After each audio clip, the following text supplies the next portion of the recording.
Hi, my name is Carolynn Bernier, and I'm a research engineer in CEA. I decided to record this video in order to address a topic that's very important, and it's the topic of sharing data over international borders.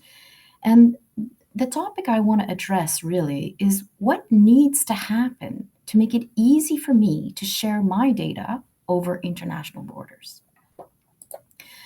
So, if you've been following what's happening in Europe at the moment, since May 2025, Europe has published its single market strategy, in which it stated that the EU needs a paradigm shift from a document-based to a data-based single market.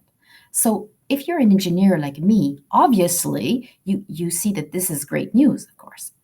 So, in order to operationalize this, the Commission has been working on many different regulations that are meant to roll out this digital infrastructure. And in SIRPAS, we of course focus on the digital product passport, and but there are many other EU regulations whose goal is to facilitate this shift from a document-based to a data-based single market. So just going over a few of them, of course, if you're interested in the digital product passport, you know that this will likely in the future extend to data-based conformity certificates or social and environmental performance certificates and calibration certificates. So this is like a possibility that makes this data shift, document to data shift possible.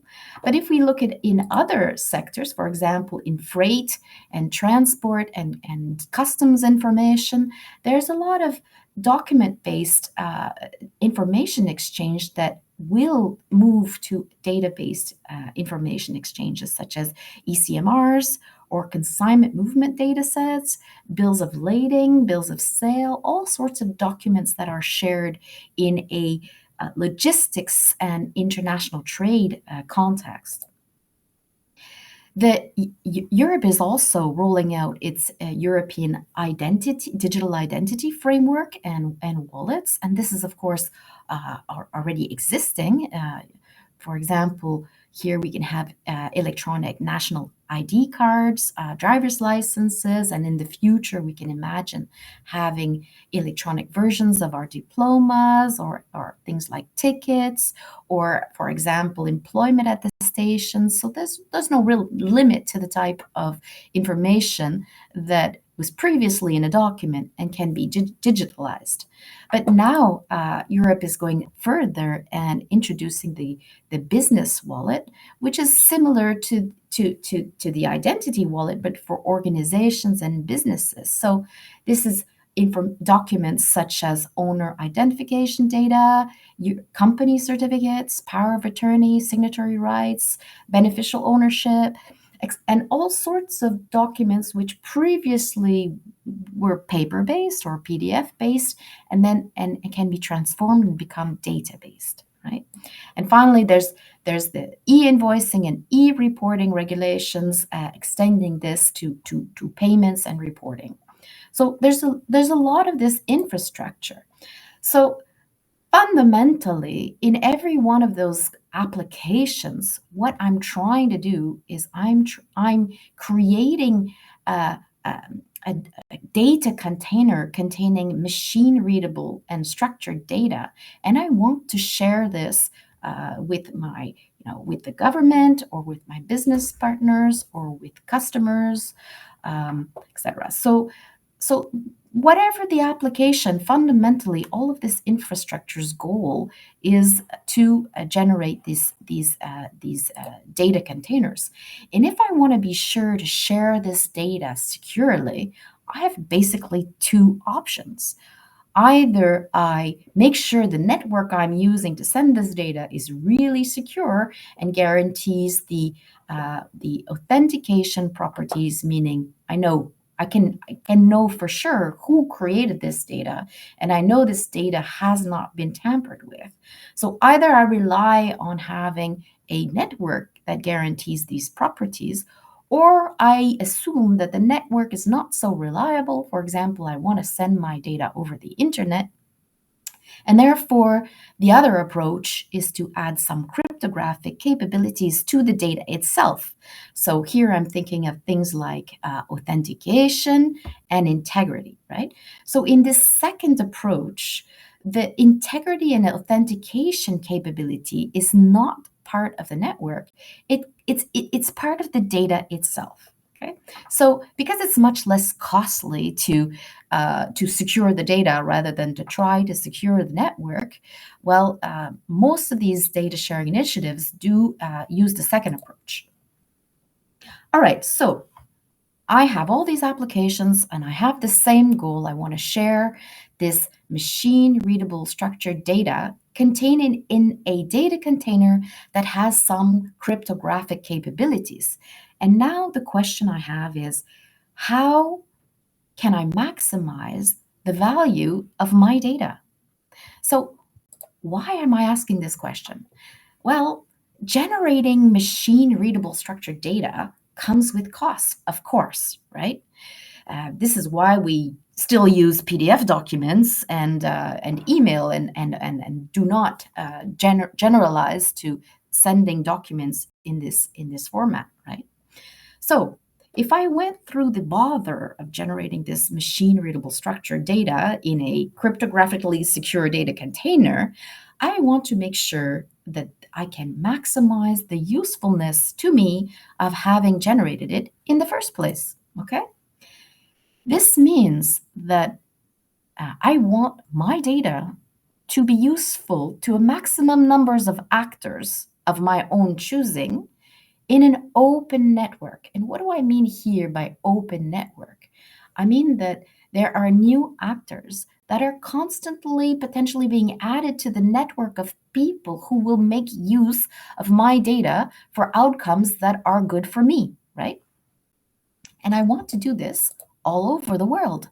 So this data could be a digital product passport being exchanged as the products gets shipped all over the world. That's one possibility, but but the data itself could be, for example, my electronic identity card, which I want to present if I want, for example, to rent a bed and breakfast in Australia, for example, right? So there are many. I can't make the list of all the different applications where I might want to share my data in international contexts.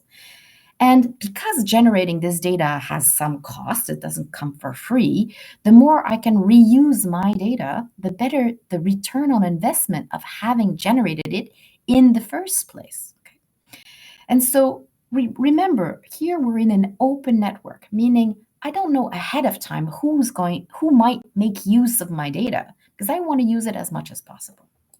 Okay. So arguably, the success I will have in making sure that my data gets reused rests on the ability of the diverse receiving systems to unambiguously interpret and reuse the data in their own local information system. And I want them to do this because I want them to do something useful for me with my data. Of course, there are many data standards that exist, but at the international level, there will never be a single actor that's powerful enough to impose a single data standard. And that's a good thing because otherwise we'd be living in sort of a data dictatorship or something like this. So we don't want a single actor to impose a single data standard. So this means that there will necessarily be many competing data standards that arise and have to coexist. Okay, this is not a problem. Okay. But whatever standard I use, all actors that want to reuse my data will need to do something to map my data to their internal IT systems representations in order to understand my data and do something useful for me with it. Okay. So here I am sending my data all over the place and hoping that local actors can actually reuse it and do something useful for me with it, right? So the issue we have is that every single local IT system is unique.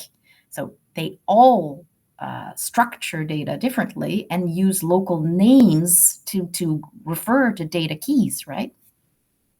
And also, often the meaning of each data element is defined locally for local uses, and most of the time this is done implicit, right? This is done implicitly, right?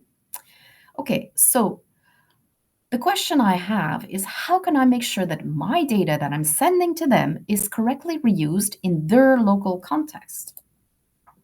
This is where semantic interoperability comes into play here. On this graph, I just drew the interoperability stack from the European interoperability framework, where we show that semantic interoperability is a layer of itself sitting above technical interoperability and syntactical interoperability. So for any actor to understand the contents of my data, they need to know how to read it and parse the file. So they need to be able to understand what is the grammar and the format and all that of the data itself. But they also need to know the meaning of each data element. And the purpose of semantic interoperability is to make this meaning explicit, okay? And I'm just going to give some examples of what I mean by explicit meaning. Suppose I present my electronic ID and it contains the data sex equals 2, okay? If I have no context, I will not know what is the exact meaning of the data element sex here. I will not know because there are many different ways to define this, of course, and I will not know what 2 refers to, right? So if my data travels all over the world with no context, if it doesn't travel with the data, then there's an assumption, there's an implicit assumption that the context will make its way to whoever needs to use my data in some other parallel, possibly magical way. So for example, suppose I'm sending my electronic ID to a bed and breakfast operator in Australia, and they don't know anything about me and have no context that I'm a French citizen, and therefore the electronic ID that I'm sending to them is generated by the French state, for example, right? So if they have no context, I will have to give it to them, maybe by phoning them up and telling them that I'm a French citizen, or sending it through email or through some other way, right? So we see that if the context doesn't travel with data, then I need some other way to get the context to whoever wants to use my data, right? So if I manage to do this, if I manage to send the context with the data, so I don't have to find some other parallel way to do it, whoever receives this data will have to do some work in order to read the file and process it and use it in their local IT systems. So this will require some effort, of course, and will have come with some costs. Sure, no problem. Okay. Hopefully with AI and LLMs, we can bring this mapping cost down further. So this is obvious, okay? But if my data does not contain any explicit context, then in order for the actor to reuse my data, they will have to do a lot more work to find out what the data actually means. And most of the time, the meaning of the data is controlled by what I call a semantic gatekeeper, right? Who is necessary to help actors make sense of the data. So maybe they will do this for free, maybe they will not. But in any case, the semantic gatekeeper will gain considerable market control. So generally, let's try to avoid this, right? Because this comes with market control and possibly extra cost. Of course, if you're the IT company doing this action, then you're happy because you're sitting on a lot of data and you're fundamentally indispensable to help others take value out of their data. So you think that this is fantastic, of course. But for all other businesses, and for me in particular, I'm not maximizing the value of my data. So How do I send my data with explicit semantics? So, as I said previously about syntactical interoperability, actors need to understand the content of my data. They need to know how to read it and parse the file. So, they need to know the syntax, the format, the structure, all of that, of course. But they also need to understand the meaning of each data element. And this can be done through the use of controlled vocabularies. This is a very important concept. So, these controlled vocabularies, what are they? They're globally unique terms, so terms that are made unique all over the world and that are associated to a definition, ideally provided in multiple languages. And these controlled vocabularies must be publicly accessible for lookup by anyone, anytime, anywhere, and for free. And why is this necessary? It's necessary because I want to reuse my data as much as possible, right? So the meaning has to be accessible to anyone. So the way controlled vocabularies should be designed is through FAIR principles, meaning they should be findable. That means they should be web resolvable using unique global identifiers. And this resolution process should be possible both by humans and by machines, because of course we don't want to do this mapping work by hand, of course, right? So they should also be accessible, meaning free and accessible to the public. They should be timeless and persistent and located in permanent repositories because they need to be found by whoever needs them whenever they need them. They need to be interoperable. What does that mean? It means that if an actor is receiving data from many different sources, for example, a bed and breakfast operator in Australia is receiving electronic IDs from all over the world. Well, they need to be able to import them and do what they need to do with the data in a way that doesn't create any semantic clashes, right? So this is what we mean here by interoperable. And reusable meanings that if I went to the bother of creating these controlled vocabularies, might as well others use them, right? So here are a few examples of controlled vocabularies that are created by the European Commission, who has to share data with the 27 member states, and so has to do this in an unambiguous manner, hence the use of these controlled vocabularies.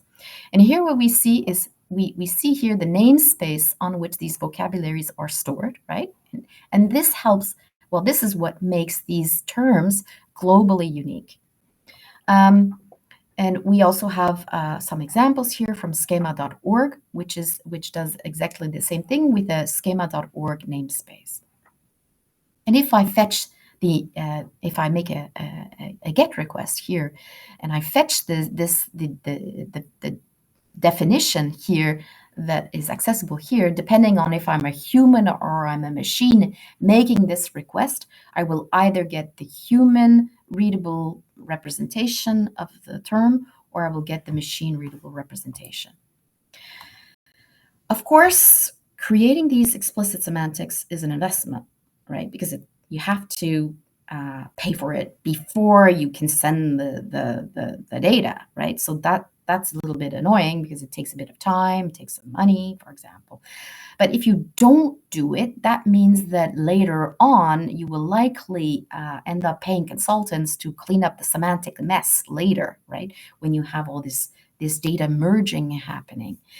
This is a little bit like, you have an argument with your spouse because you were not clear enough when you asked them to do something, and then you have to invest a lot of time in making sure that the conversation gets fluid again, etc. So this is an example of where you pay the price for not being semantically clear, if it's human relationships or data relationships, it's the same problem.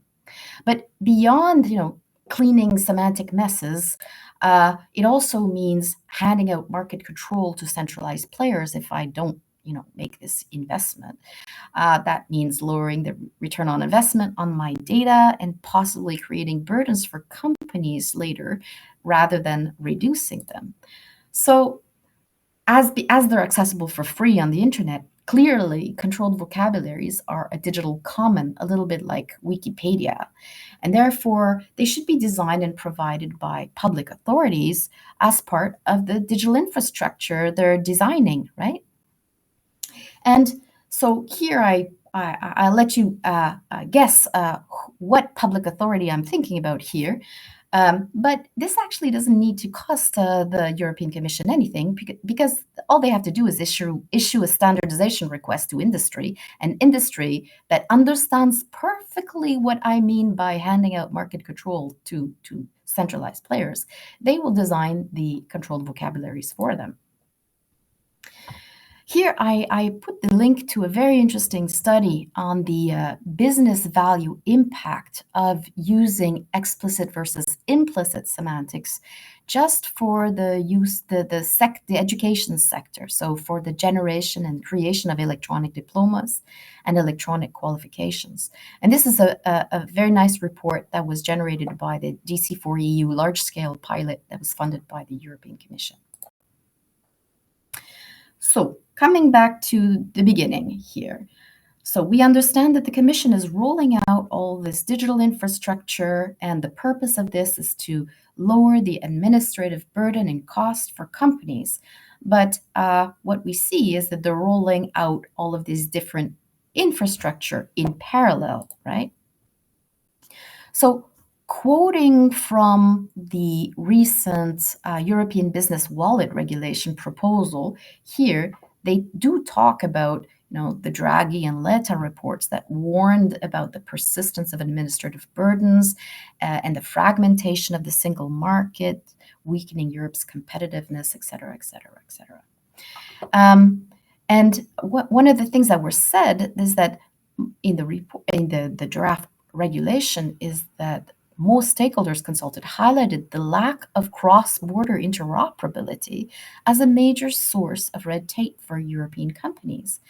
I do hope that this cross-border interoperability issue does not mean the European internal market borders, but is meant much more widely to mean the borders of any state with which Europe makes business or has any kind of possibly digital relationship, which is basically every single state in the world, right?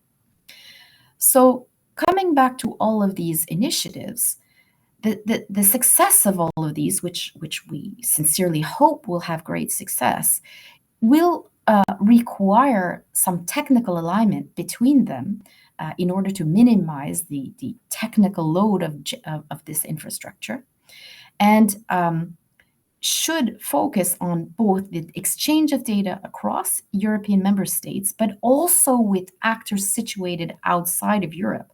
Otherwise, we'll just be creating a European data silo. So just to close, a few final remarks on some recommendations for this for Europe's new database single market, right? So the first thing is that the principles from the new European interoperability framework, which puts a large focus on semantic interoperability, should definitely be applied. There should be investments in the design of controlled vocabularies to avoid these semantic gatekeeper effects. My German friends call them the Raubritter effects, the robber baron effects, because this will ultimately lower costs to companies. We hope and we really support all activities related to the alignment between these different digital infrastructure developments. And this is possible because fundamentally, we're always trying to do the same thing, right? And these tools will have maximum impact if they're used together ultimately. And we believe that this is the window of opportunity for doing all this is right now. Thanks a lot for your attention. I'd like to thank the dozens of colleagues that helped me make this presentation, and thanks a lot again.